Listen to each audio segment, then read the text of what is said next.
Do you have a problem and you are fairly certain that you're smart enough to solve it? Do you have a strategy? Maybe a good one.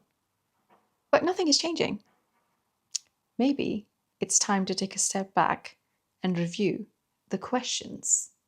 One of the things I've noticed is that when in life we're faced with a challenge, a problem, or a desire that we want, most of us immediately jump towards finding the solution, a better plan, a better strategy, more information, more efforts, more discipline. We assume that if we can just try hard or think hard, we will eventually find the solution.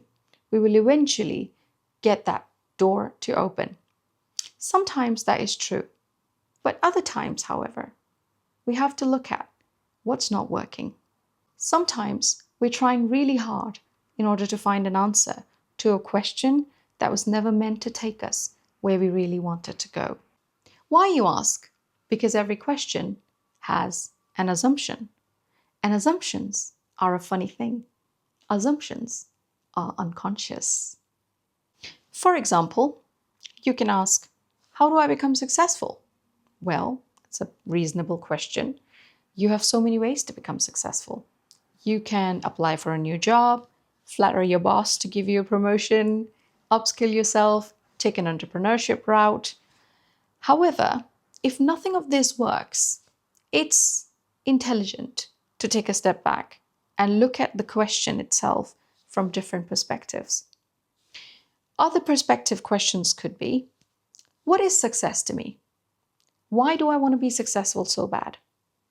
Who do I want to impress with my success? What does success look like on a daily basis to me? Am I bringing in definitions of success from culture, society, my parents, peers, romantic partners, or a childhood version of myself that does not serve me right? Do I have the energetic, emotional, psychological bandwidth to actually lead a successful life, whatever it looks like to me? Do I have what it takes to handle the cost and consequences of that kind of life? All of these questions will give you more perspective. They will expand your horizon, will push you towards getting more answers, and they will somehow ensure that success not only is achieved, but also tastes good for you. And we do not stop there. If we look at the assumptions, underlying assumptions of all of these, when we were just asking, how do I become successful? The assumptions were, I know what success looks like. I know I want to be successful. I know I have the bandwidth and support and resources and structure to be successful in whatever I want to be successful in. I know what success will cost me and I'm willing to give it. Well, those are not so very reasonable assumptions. They look like assumptions that we all want to say yes to, but when you really sit with them, you know the gravity of these assumptions. This becomes immensely important for intelligent and hyper-driven people. Intelligence is a brilliant tool.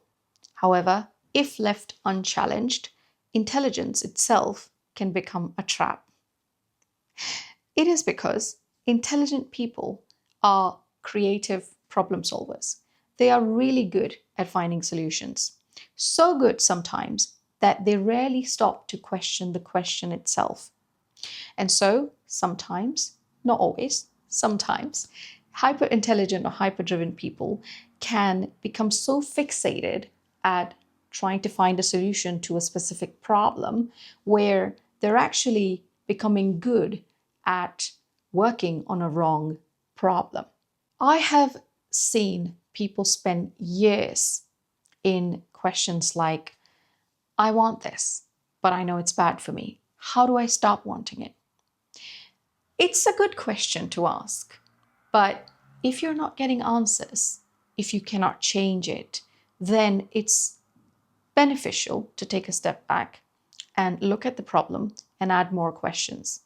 Some of the more questions could be, why is it so bad for you to desire that thing? What does it mean about you if you desire that thing? What would it mean about your life if you had that thing?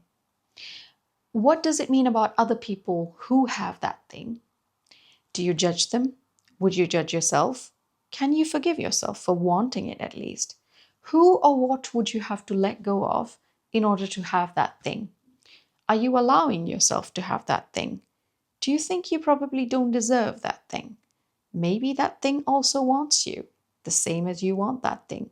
There are so many potentials and possibilities here to unwrap rather than being unraveled of trying to bang on a door that's not opening or trying to work on finding more solutions towards one question. The moment we take a step back, expand the questions and expand the underlying assumptions, everything changes. The second question is always going to be the most liberating one. And not because it's going to give you a direct route towards going for what you want. You can always get there, like I said. However, it's always going to challenge your assumptions. Be willing to ask a different question. Be willing to challenge your assumption.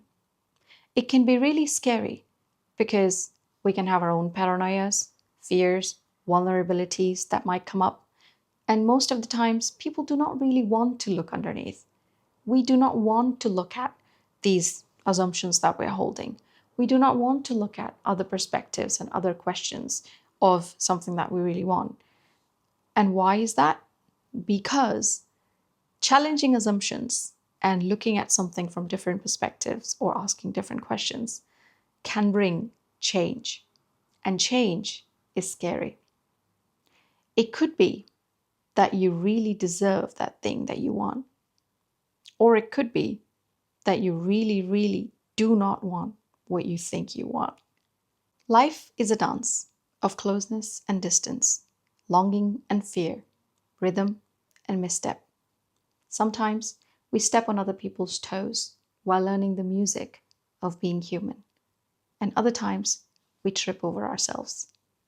But if you so much allow yourself to stop standing at the edge of life and move with it, I promise you, life will feel more alive by every moment.